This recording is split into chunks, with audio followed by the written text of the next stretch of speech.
A vida glamourosa de um assassino de aluguel, ternos italianos, silenciadores caros e aquela frieza sociopata que todo mundo adora no cinema. Mas, aparentemente, o universo tem um senso de humor sádico, porque nada grita profissionalismo como ver uma máquina de matar virando babá em tempo integral. Imagine a cena. Você é o pesadelo dos criminosos, o tipo de cara que faria o John Wick atravessar a rua para evitar contato visual, mas, de repente, sua missão de vida se resume a proteger alguém que mal sabe limpar o próprio nariz. É patético, mas brilhante. O predador vira o anjo da guarda e a ironia é que ele é provavelmente a pior pessoa do mundo para o cargo, o que torna tudo uma delícia de assistir. Agora, todo o submundo do crime está atrás dessa dupla improvável, achando que vai ser fácil, sem saber que estão prestes a entrar num moedor de carne, operado por um cara que está, digamos, levemente irritado com a súbita mudança de carreira. Se você quer entender por que diabos um monstro decidiu virar herói e receber mais histórias insanas como essa no seu feed, já deixa o seu like e se inscreve, porque o que vem a seguir é uma aula de como transformar proteção infantil em um banho de sangue. Tudo começa como qualquer outra terça-feira medíocre na vida de alguém que resolve problemas permanentes por dinheiro. Você acorda, toma um café preto que tem gosto de piche e arrependimento. Verifica se suas armas estão limpas e se prepara para arruinar o dia de alguém de forma irreversível. Para Victor, o nosso protagonista, vamos chamá-lo assim porque psicopata funcional é muito longo, a vida era uma linha reta, previsível e maravilhosamente silenciosa. Ele é aquele tipo de profissional que você contrata quando quer que um problema desapareça sem deixar rastro, sem perguntas e, preferencialmente, sem emoções baratas. O homem é uma máquina, um relógio suíço feito de carne, ossos e uma total falta de empatia. Ele ama o trabalho dele. Não porque ele gosta de violência, vejam bem, mas porque a violência é honesta. Não tem burocracia, não tem reunião no Zoom que poderia ter sido um e-mail, e ninguém te pergunta onde você se vê daqui a 5 anos, porque a resposta geralmente é em cima do seu cadáver. Mas o destino, esse roteirista preguiçoso que adora um clichê, decidiu que a vida de Victor estava muito fácil. Ele recebe um contrato, um envelope pardo, fotos granuladas, o pacote básico de vá lá e faça o serviço. O alvo? Uma família que, segundo os contratantes, sabia demais. O clássico, estavam no lugar errado na hora errada. Victor não julga. Ele não é pago para julgar. Ele é pago para apertar gatilhos. Ele chega na casa, uma daquelas residências suburbanas que cheiram a grama cortada e desesperança de classe média, e faz o que faz de melhor. Ele elimina os adultos com a eficiência de quem está carimbando papelada. Rápido, limpo, indolor. Mas então, ele abre a porta do último quarto e dá de cara com o erro no sistema. O pacote extra. Uma criança. E não é qualquer criança. É o tipo de moleque que parece ter sido desenhado especificamente para ser a vítima perfeita em um filme de drama. Óculos fundo de garrafa, um pijama de super-herói 2 números maior que ele e uma expressão de quem acabou de ver o Papai Noel ser atropelado por uma rena. A lógica dita que Victor deveria terminar o serviço. É o que está no contrato, sem testemunhas. E vamos ser honestos, esse garoto, vamos chamá-lo de Léo, não sobreviveria 5 minutos no mundo real sozinho. Ele tem cara de quem é alérgico ao oxigênio. Matá-lo seria, ironicamente, um ato de misericórdia, poupando-o de uma vida de bullying e terapia intensiva. Victor levanta a arma. O silenciador aponta direto para o meio da testa suada do garoto. Léo não grita, ele não corre. Ele apenas segura seu boneco de ação e pergunta, com a voz mais trêmula do hemisfério sul, se Victor veio consertar a internet. É nesse momento exato que o cérebro do nosso assassino sofre um curto-circuito. A estupidez inocente da pergunta é tão monumental, tão ofensiva à gravidade da situação, que Victor simplesmente trava. Ele não consegue. Não é bondade, não se enganem. Victor não tem um coração de ouro escondido debaixo do colete de Kevlar. É puro aborrecimento. Ele se sente insultado pelo universo por ter colocado algo tão patético na frente da sua arma. Ele abaixa a pistola, solta um suspiro que carrega o peso de 1000 gerações de homens cansados e toma a pior decisão da sua carreira. Ele decide não matar a ameba humana. Pior ainda, ele decide levar a ameba com ele. Por quê? Aparentemente, deixar uma testemunha viva para trás é pouco. Ele precisa carregar a prova do crime no banco de trás do carro. E é aqui que a comédia trágica começa. Imagine um lobo tentando cuidar de um hamster, mas o hamster não para de fazer perguntas idiotas e precisa ir ao banheiro a cada 30 quilômetros. Victor joga o garoto no carro e a primeira coisa que Léo pergunta é se eles podem parar para comprar um lanche. O homem acabou de orquestrar o fim da vida normal do garoto e a prioridade da criança é o nível de açúcar no sangue. É fascinante. Victor percebe que não salvou uma vida. Ele adotou uma dor de cabeça ambulante. Enquanto eles dirigem para longe da cena do crime, a realidade começa a se instalar. O telefone de Victor toca. É o contratante. Eles sabem. É claro que eles sabem. Provavelmente tinham um drone, ou uma escuta, ou apenas o sexto sentido de vilões genéricos que sabem quando o herói, ou o anti-herói, no nosso caso, decide desenvolver uma consciência. A voz do outro lado da linha não está feliz. Na verdade, a voz soa como se Victor tivesse acabado de riscar a pintura de uma Ferrari nova. O contrato foi quebrado. E no mundo encantado dos assassinos de aluguel, quebrar um contrato é o equivalente a assinar sua própria sentença de morte, só que com mais explosões. Victor desliga o telefone e joga o aparelho pela janela, o que é um gesto dramático muito legal, até você lembrar que o GPS estava ligado e agora eles não fazem ideia de para onde estão indo. Léo, no banco de trás, escolhe esse momento para perguntar por que o moço do telefone estava bravo. Victor olha pelo retrovisor com aquele olhar de quem está calculando se ainda dá tempo de jogar o garoto do carro em movimento e fingir que nada aconteceu. Ele está bravo porque eu não fiz o meu trabalho, garoto, e meu trabalho era apagar você.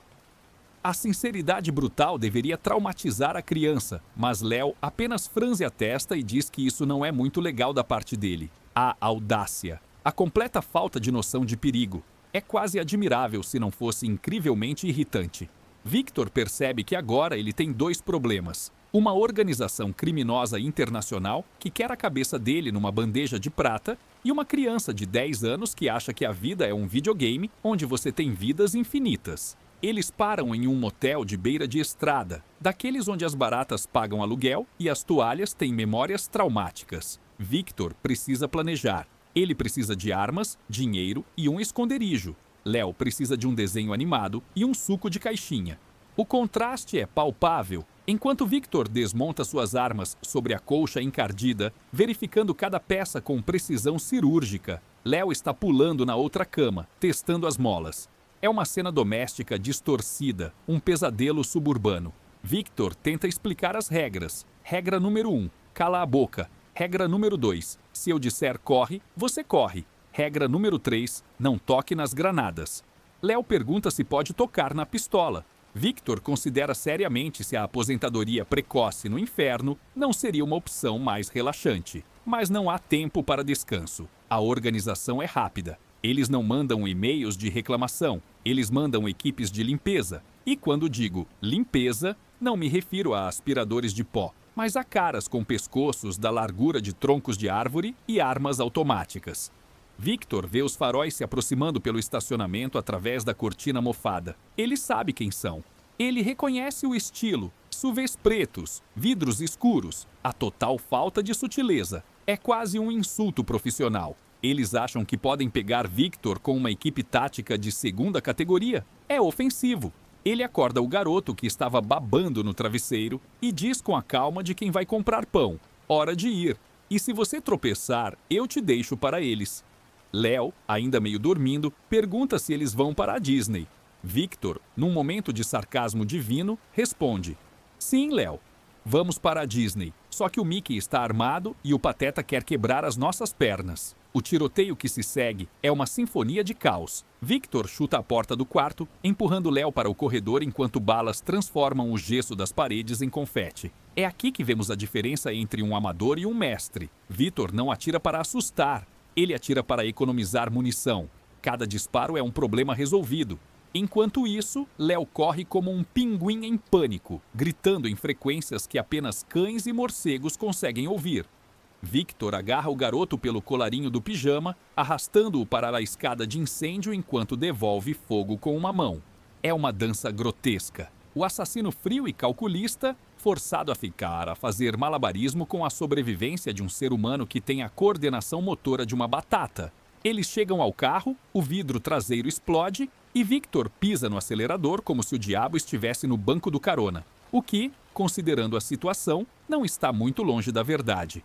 Enquanto o carro canta pneu e deixa o motel para trás em uma nuvem de fumaça e destroços, Victor olha para o lado. Léo está hiperventilando, abraçado ao cinto de segurança como se fosse sua mãe. Pela primeira vez, o garoto parece entender que isso não é um filme. Que as pessoas lá atrás não estavam brincando de polícia e ladrão. Victor sente uma pontada estranha no peito. Não é pena, ele diz a si mesmo. É apenas indigestão causada pelo café ruim. Mas no fundo, ele sabe que cruzou uma linha. Ele deixou de ser o predador para se tornar o protetor. E a pior parte é que ele não faz a menor ideia de como proteger algo tão frágil sem quebrá-lo no processo. A estrada à frente é longa, escura e cheia de gente que quer vê-los mortos. E a única companhia de Victor é uma criança que provavelmente vai pedir para ir ao banheiro nos próximos 10 minutos. Se você está gostando de ver esse desastre se desenrolar e quer acompanhar como Victor vai tentar manter essa criança viva sem perder a própria sanidade, já deixa o seu like e se inscreve no canal, porque acredite, a incompetência de Léo para sobreviver está apenas começando a nos surpreender. A estrada à noite tem um jeito engraçado de fazer você questionar todas as suas escolhas de vida, especialmente quando o sistema de som do carro foi destruído por uma bala perdida e a única trilha sonora disponível é o som de uma criança mastigando salgadinhos de isopor com a boca aberta. Estamos agora na fase 2 desse desastre logístico que Victor chama de fuga, mas que qualquer observador sensato chamaria de suicídio prolongado. O carro, que antes era um veículo de fuga respeitável, agora parece um queijo suíço motorizado, assobiando vento por buracos que definitivamente não vieram de fábrica. E ao lado dele, no banco do passageiro, porque Victor se recusou a continuar sendo motorista de Uber no banco de trás, está Léo. O garoto tem a incrível capacidade de transformar o silêncio constrangedor em uma tortura psicológica. Ele não para. É uma metralhadora de dúvidas existenciais e relevantes. Você gosta de pizza de abacaxi? Por que você tem tantas facas? A gente vai morrer? A última pergunta é feita com o mesmo tom casual de quem pergunta se vai chover amanhã. Victor aperta o volante com tanta força que o couro começa a estalar, considerando seriamente se responder sim, provavelmente em breve, faria o garoto calar a boca. Mas ele opta pelo silêncio estoico, o refúgio dos homens que sabem que estão ferrados. Eles precisam de um novo carro, novas identidades e, acima de tudo, munição. Muita munição. Porque a que Victor gastou no motel daria para financiar uma pequena guerra civil em um país de terceiro mundo. A única opção é visitar um velho amigo. E quando digo amigo no ramo de Victor, quero dizer alguém que ele ainda não matou por conveniência, mas que provavelmente venderia a própria mãe por um maço de cigarros e um visto permanente para as Bahamas. O destino é um ferro velho na periferia da cidade, um lugar encantador onde a esperança vai para morrer e o tétano é a atração principal. O dono é um sujeito chamado Boris, um homem que parece ter sido montado com sobras de carne de outros 3 homens diferentes. Boris deve favores a Victor, favores sangrentos. A lógica dita que ele vai ajudar. A paranoia de Victor diz que é uma armadilha. Mas, ei, quem não gosta de uma aposta de vida ou morte às 3 da manhã? Ao chegarem no ferro velho, o cenário é digno de um filme de terror de baixo orçamento. Pilhas de carros compactados, cães que parecem lobisomens desnutridos acorrentados aos portões e aquele cheiro inconfundível de óleo queimado e más intenções. Victor instrui Léo a ficar no carro e, pelo amor de tudo que é sagrado, não tocar em nada. Se você ver um botão vermelho, não aperte. Se alguém bater na janela, não abra. Se o carro pegar fogo, bom, aí você pode sair. Léo assente com a gravidade de um soldado recebendo ordens para o dia D, o que é adorável até você lembrar que ele provavelmente vai se distrair com uma borboleta e acabar ativando a prensa hidráulica. Victor sai do carro, sentindo o peso da pistola no coldre, e caminha em direção ao escritório imundo no centro do pátio. Boris está lá, é claro, cercado por monitores de segurança e comendo algo que desafia a classificação biológica. O reencontro é tenso. Boris sorri, mostrando dentes que nunca viram uma escova, e abre os braços como se Victor fosse um irmão perdido. O fantasma! Achei que você tinha se aposentado ou virado adubo. Victor não sorri. Ele vai direto ao ponto. Ele precisa de um carro que não chame a atenção da polícia, placas frias e um passaporte para o garoto. Boris levanta uma sobrancelha, aquela massa de pelos desordenada na testa. Garoto, você virou pai, Victor? Que meigo! O sarcasmo pinga como veneno. Victor ignora a provocação e coloca um maço de dinheiro na mesa. Dinheiro fala mais alto que sarcasmo. Boris conta as notas com a destreza de um banqueiro corrupto e concorda. Ele diz para Victor esperar nos fundos enquanto ele prepara a papelada. Victor sabe que preparar a papelada é código para ligar para quem está pagando pela sua cabeça. Mas ele precisa arriscar. Ele não tem para onde ir. Enquanto Victor espera, verificando as saídas de emergência e calculando quantos segundos levaria para quebrar o pescoço de Boris, algo acontece. Um barulho. Não um barulho tático. Não o som de botas militares. É o som de uma buzina. A buzina do carro onde Léo deveria estar quieto e invisível. Victor fecha os olhos e respira fundo, pedindo paciência a um Deus em quem ele não acredita. Ele olha pela janela suja. Léo não está apenas buzinando. O garoto saiu do carro. Ele está tentando fazer carinho em um dos cães de guarda. O cão, uma besta que foi treinada para comer pneus de caminhão, está olhando para o garoto com uma confusão genuína. A estupidez de Léo é tão pura que desarmou o instinto assassino do animal. É um milagre da natureza, mas o milagre dura pouco, porque, ao fundo, as luzes de vários carros começam a surgir na entrada do ferro velho. Boris não perdeu tempo. Ele vendeu Victor mais rápido do que um investidor vende ações na segunda-feira negra. Victor chuta a porta do escritório, pega Boris pelo colarinho e o arremessa contra a parede. Você ligou para eles. Não é uma pergunta. Boris ri, engasgando com o próprio sangue. A recompensa pela sua cabeça é maior que o PIB desse bairro, Victor. Nada pessoal. Victor dá um tiro no joelho de Boris, apenas por princípio. Nada pessoal também. E corre para fora. O caos se instala. Os carros que chegam não são da polícia, são mercenários. A nata do esgoto, caras que usam óculos escuros à noite e acham que a vida é um videoclipe de rap. Eles começam a atirar antes mesmo de parar os carros. O ferro velho vira um show de luzes e barulho. Balas ricocheteiam nas carcaças de metal, criando faíscas que iluminam a noite. Victor corre em direção a Léo, que agora está gritando e correndo em círculos, o que, taticamente falando, é a pior manobra evasiva da história. Pro chão, seu idiota! Victor ruge, deslizando sobre o capô de um Camaro enferrujado e disparando 2 vezes contra o primeiro mercenário que sai de um SUV. O homem cai como um saco de batatas. Victor alcança Léo, agarra-o pela mochila do Homem-Aranha e o joga para trás de uma pilha de pneus. Fica aqui e não morre. É a melhor instrução que ele pode dar. A situação é crítica. Eles estão cercados. São pelo menos 10 homens armados contra um assassino cansado e uma criança que precisa de óculos novos. A luta que se segue é brutal e suja. Victor não luta bonito, ele usa o ambiente. Ele atira em um tanque de acetileno, causando uma explosão que cega 2 atacantes. Ele usa uma chave de roda que estava no chão para redefinir a estrutura facial de um terceiro que tentou flanqueá-lo. É violência em sua forma mais crua, uma dança de sobrevivência onde cada passo em falso significa a morte.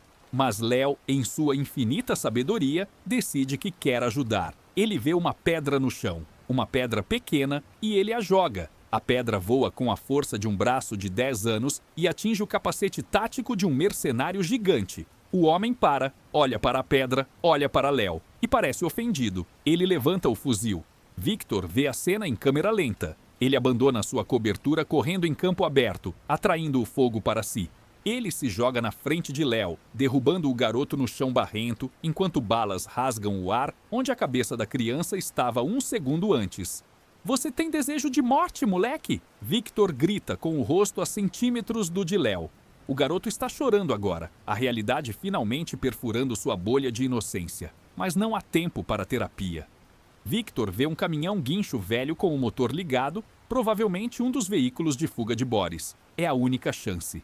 Ele levanta Léo, joga-o dentro da cabine do caminhão e pula para o banco do motorista. O para-brisa já está estilhaçado. Victor engata a ré e pisa fundo. O caminhão, uma besta de metal pesado, ruge e recua violentamente, esmagando o SUV dos mercenários como se fosse uma lata de refrigerante. É gratificante. O som de metal contra metal é música para os ouvidos de Victor. Ele gira o volante, joga a primeira marcha e o caminhão avança, atropelando o portão do ferro velho e saindo para a estrada principal, deixando para trás um rastro de destruição e mercenários confusos. Eles estão vivos. De novo, por pouco. Victor olha para o lado. Léo está encolhido no banco, sujo de graxa e tremendo. O caminhão fede a diesel e suor. Victor sente uma dor aguda no ombro. Uma bala passou de raspão, rasgando o terno italiano que custou mais do que a educação do garoto. Ele suspira. A noite está longe de acabar. A traição de Boris confirmou uma coisa: não há lugar seguro. A cabeça de Victor está valendo milhões, e agora a de Léo também faz parte do pacote promocional. Eles são párias, o assassino mais letal do mundo e seu ajudante atrapalhado contra o resto do planeta. Victor olha para a estrada escura à frente e percebe que, ironicamente, a parte mais difícil não vai ser matar os bandidos. A parte mais difícil vai ser manter esse garoto vivo sem ter um ataque cardíaco por estresse. Se você quer saber como essa dupla disfuncional vai sobreviver quando cada sombra esconde um assassino e cada amigo é um traidor em potencial, e se Victor vai finalmente conseguir trocar de roupa, deixa o like e se inscreve, porque o nível de perigo e de sarcasmo só vai aumentar daqui para frente. Dirigir um caminhão guincho roubado com o ombro parecendo uma lasanha mal feita não estava exatamente no quadro dos sonhos de Victor quando ele decidiu entrar para o ramo de assassinatos corporativos. A vibração do motor diesel é tão intensa que ele sente seus dentes chocalhando, e o cheiro na cabine é uma mistura requintada de cigarro barato, suor antigo e aquela fragrância inconfundível de decisões ruins. Ao lado dele, Léo está dormindo. É claro que ele está dormindo. A criança tem a capacidade de sobrevivência de uma alface, mas o sono de um justo. Enquanto Victor monitora os espelhos retrovisores, esperando ver um míssil teleguiado ou apenas a polícia rodoviária, ele sente o sangue empapando o que restou de sua camisa social.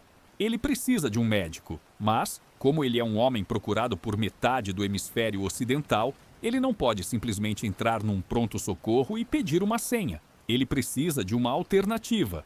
E no mundo de Victor, alternativa geralmente significa ilegal, sujo e com alto risco de infecção.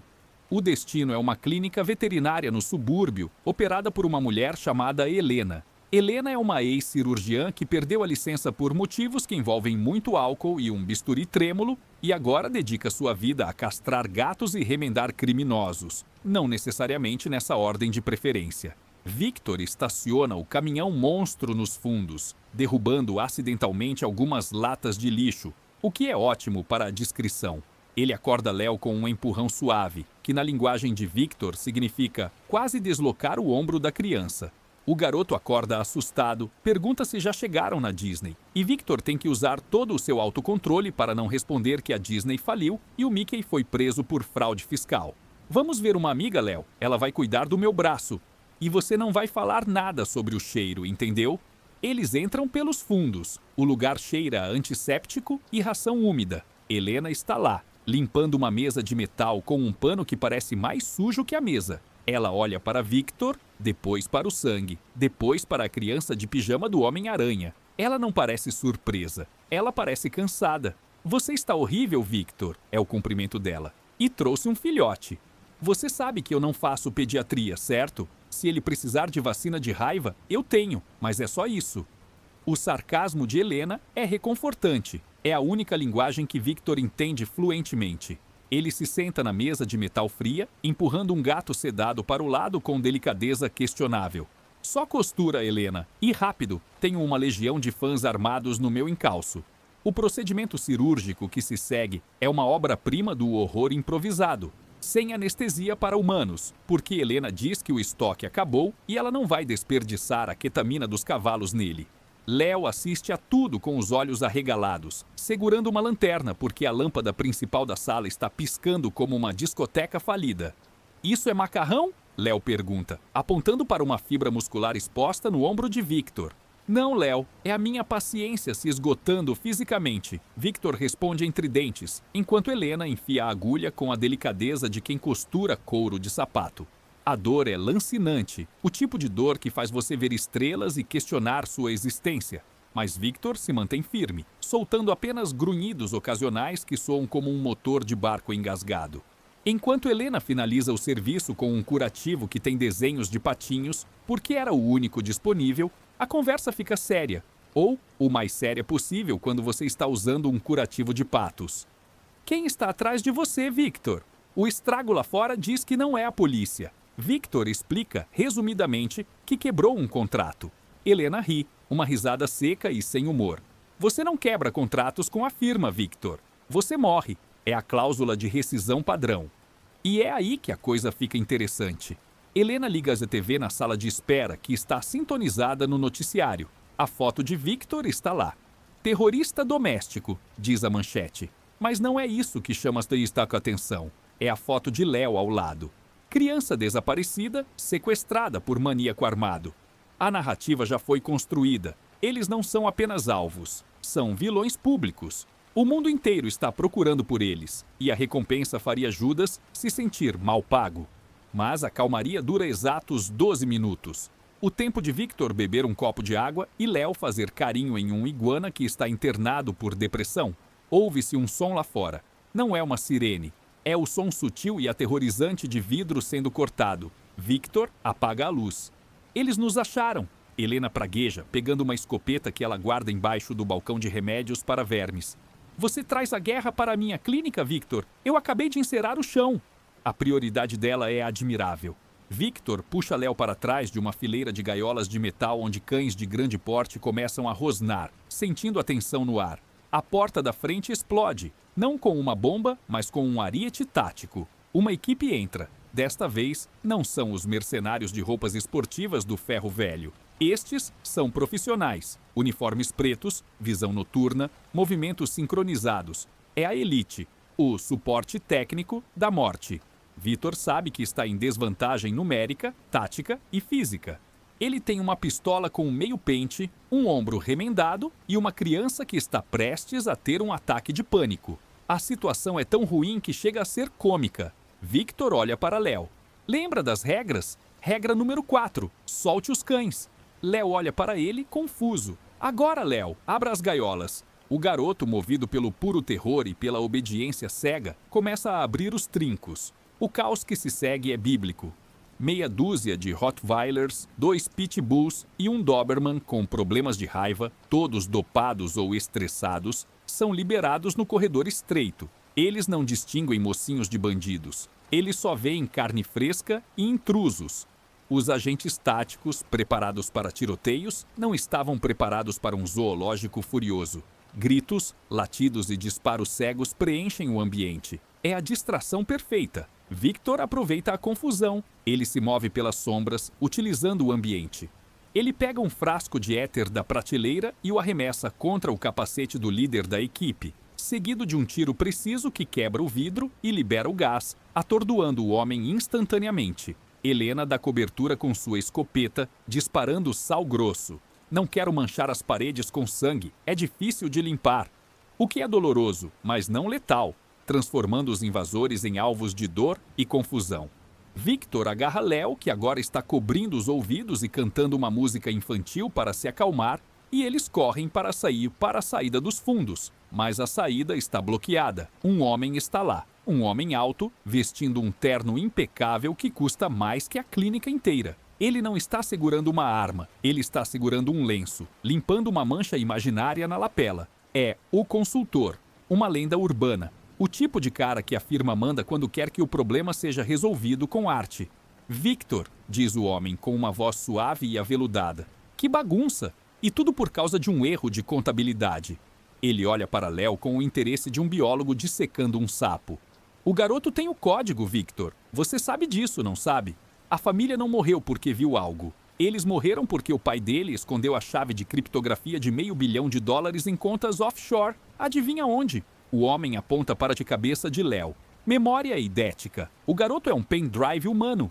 Victor para. A revelação cai como uma bigorna. Léo não é apenas uma testemunha. Léo é o cofre. E Victor tem carregado o banco nas costas esse tempo todo. A estupidez do garoto, as perguntas idiotas. Talvez não fosse burrice. Talvez fosse o cérebro dele processando dados demais. Ou talvez ele seja só uma criança estranha mesmo. Mas agora uma criança estranha que vale 500 milhões.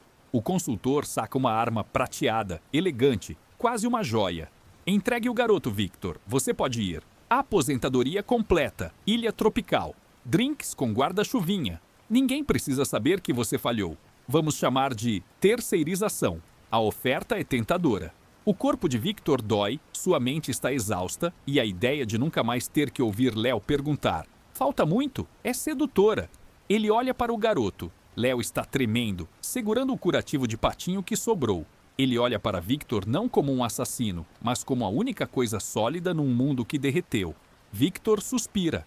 Ele odeia sua consciência. Ela apareceu na pior hora possível, como uma visita indesejada num domingo de manhã. A aposentadoria soa bem, diz Victor, abaixando a arma. O consultor sorri. Léo arregala os olhos, traído. Mas então, Victor continua. Mas eu prefiro morrer trabalhando. Num movimento rápido, Victor chuta uma bandeja de instrumentos cirúrgicos na direção do consultor e se joga contra ele. A arma dispara, acertando o teto. Eles rolam no chão, numa luta feia e desesperada. Victor grita para Helena: "Tira o garoto daqui!" A veterinária, praguejando contra todos os ancestrais de Victor, agarra Léo e o empurra para uma janela basculante. Victor está sendo estrangulado. A visão está escurecendo. O consultor é forte, treinado e não tem um buraco de bala no ombro. Parece o fim. O fim estúpido e nobre de um assassino idiota. Mas então, algo acontece. Uma seringa é cravada no pescoço do consultor. Não por Victor, por Léo. O garoto não fugiu. Ele voltou, pegou a maior agulha que viu, tranquilizante para rinocerontes, e a usou como se fosse um brinquedo. O consultor arregala os olhos, solta o pescoço de Victor e desaba como um prédio implodido. Victor tosse, puxando o ar com ganância, e olha para o garoto que segura a seringa vazia com mãos trêmulas. Eu vi na TV, gagueja Léo. Victor começa a rir, uma risada rouca, dolorosa e histérica.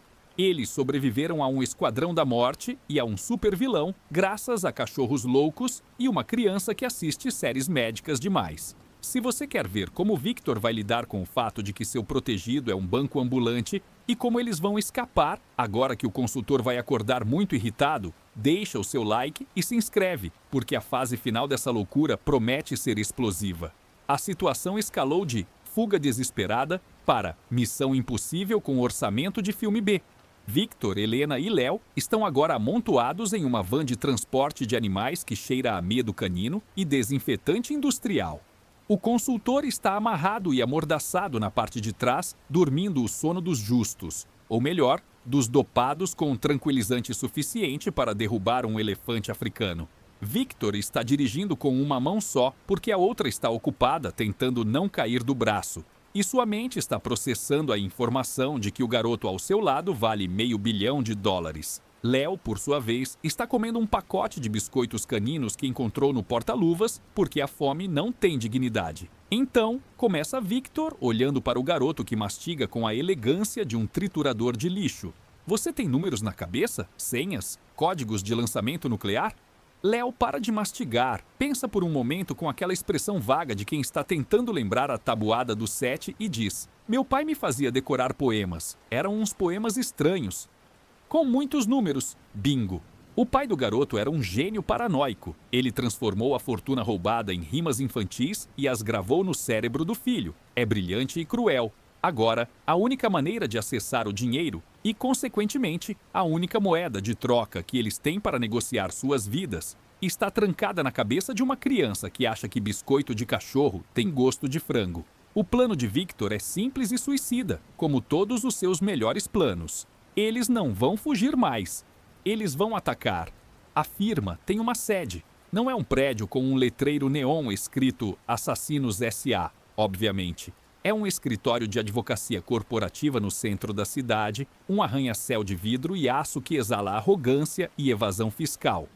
O objetivo: invadir o prédio, chegar ao escritório do diretor, usar os códigos de Léo para transferir o dinheiro para uma conta de caridade ou para a conta de aposentadoria de Victor, ele ainda não decidiu, e ameaçar expor toda a operação se eles não os deixarem em paz. É o tipo de plano que tem 99% de chance de dar errado e 1% de chance de dar muito errado. Eles chegam ao centro da cidade ao amanhecer. A van de animais não é exatamente discreta entre os Teslas e Mercedes dos executivos, mas Victor estaciona na entrada da garagem subterrânea com a confiança de quem possui o lugar. Ele vira para Helena. Você fica no carro. Se a gente não voltar em 20 minutos, fuja para o México e abra uma barraca de tacos. Helena revira os olhos, verificando a carga da escopeta. Se você morrer devendo a conta da cirurgia, eu vou até o inferno te cobrar, Victor. É o mais próximo de boa sorte que eles conseguem. Victor e Léo entram no elevador de serviço. Victor convenceu um guarda a emprestar seu cartão de acesso com uma conversa amigável que envolveu uma coronhada na nuca. O elevador sobe. A música ambiente é suave, contrastando com o fato de que Victor está armado até os dentes e Léo está usando um pijama que agora é mais sujeira do que tecido. Lembre-se, Léo, sussurra Victor. Quando chegarmos lá em cima, você recita os poemas. Alto e claro. Não importa o que aconteça. Não importa se alguém estiver gritando ou se o prédio estiver pegando fogo. Foca na poesia. Léo assente. Tipo na apresentação da escola? Victor suspira. Sim, Léo. Exatamente como na apresentação da escola, só que se você errar, a gente morre. As portas se abrem no 40º andar. O saguão é minimalista, branco e assustadoramente silencioso.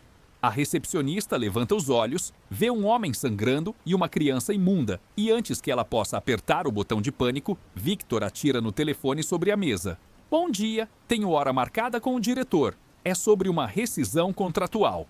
Ele caminha pelo corredor, arrastando Léo. Seguranças aparecem.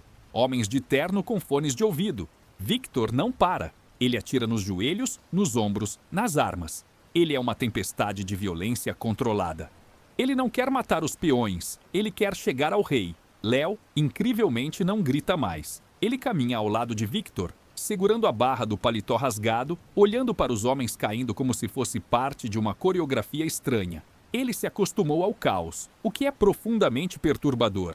Eles chegam à porta dupla de carvalho do escritório principal. Victor a chuta. O diretor está lá. Um homem idoso, com cara de avô bondoso que te dá doces envenenados. Ele está tomando chá.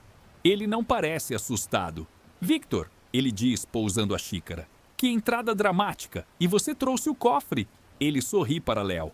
Olá, pequeno. Você sabe que tem algo que me pertence? Victor aponta a arma para ir à cabeça do diretor. O dinheiro não é seu e o garoto também não. O diretor ri. Você acha que pode me matar e sair daqui? Este prédio é uma fortaleza. Há 50 homens subindo pelas escadas agora. Eu não preciso sair, diz Victor. Eu só preciso falir você. Ele coloca Léo na frente do computador do diretor. Vai, garoto, o poema. Digita. Léo começa a digitar. Seus dedos pequenos dançam no teclado. O diretor perde o sorriso. O que você está fazendo? Victor sorri, um sorriso de tubarão. Estamos fazendo uma doação para a Fundação de Apoio a Assassinos Aposentados e Crianças com Pijamas Sujos, ou algo assim. O diretor se levanta puxando uma arma debaixo da mesa. Victor atira na mão dele antes que ele possa levantar o cano.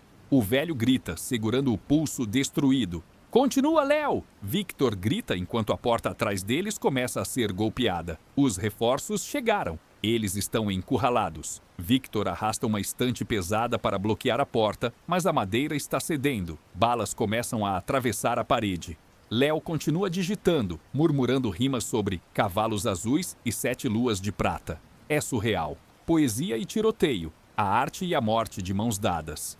Pronto! Grita Léo, apertando a tecla Enter com força excessiva.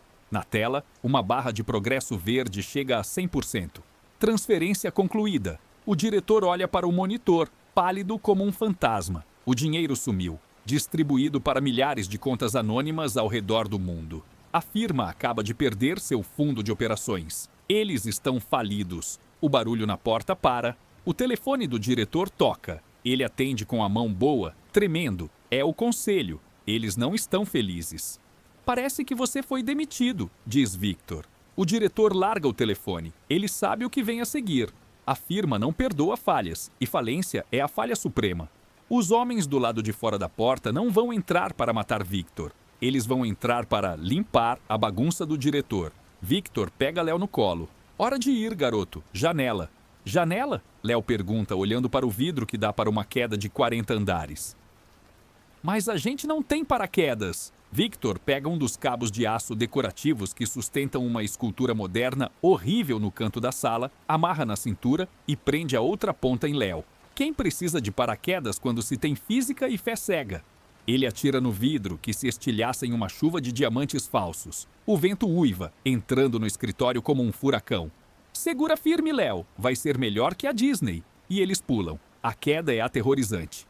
O cabo desenrola, o atrito queima e eles balançam em direção ao prédio vizinho, colidindo com uma varanda de um apartamento de luxo onde um casal está tomando café da manhã.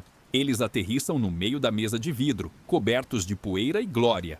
O casal grita. Victor se levanta, tira um pedaço de croissant do cabelo e diz: "Desculpem a invasão, o serviço de quarto aqui é péssimo." Ele pega Léo, que está rindo histericamente. A adrenalina finalmente quebrou o cérebro do garoto de vez, e eles correm para de saída. Meses depois. Uma praia em algum lugar onde a extradição é apenas uma palavra difícil no dicionário. Victor está deitado em uma espreguiçadeira, usando óculos escuros e uma camisa florida que é um crime contra a moda. Seu ombro ainda dói quando chove, mas a bebida gelada na mão ajuda. Léo está na areia, construindo um castelo que arquitetonicamente não faz sentido nenhum. Helena está ao lado, lendo um livro e reclamando do calor. Eles não são uma família. Eles são um acidente sociológico que deu certo. A firma foi desmantelada, devorada por lutas internas depois que o dinheiro sumiu. O consultor ainda está em coma induzido ou preso. Victor não se importa. Ele olhou para o saldo bancário naquela manhã. Ele ficou com uma taxa de administração modesta da transferência de Léo. Apenas alguns milhões, o suficiente para garantir que Léo vá para a faculdade ou para a terapia, o que ele precisar mais. O garoto corre até ele, segurando um caranguejo. "Victor, olha, ele parece você, é rabugento e tem garras." Victor abaixa os óculos e olha para o caranguejo, depois para o garoto. "Se ele tentar te morder, eu atiro nele, Léo." O garoto ri. Victor fecha os olhos, ouvindo o som do mar. Ele deixou de ser um assassino? Provavelmente não. A velha coceira no dedo do gatilho ainda aparece, mas agora ele tem um novo trabalho. Guarda-costas vitalício de um ex-milionário mirim com gosto questionável para biscoitos. E, surpreendentemente, o pagamento emocional não é tão ruim. É uma vida estranha, sarcástica e perigosa, mas é a vida dele, e ele não a trocaria por nada, e assim termina a saga do assassino que virou babá. Se você sobreviveu até aqui e quer mais histórias sobre pessoas perigosas fazendo coisas estúpidas por motivos nobres, já sabe o que fazer. Deixa o like, se inscreve no canal e ative o sininho, porque a próxima história pode ser sobre você. Brincadeira. Ou será que não? Até a próxima!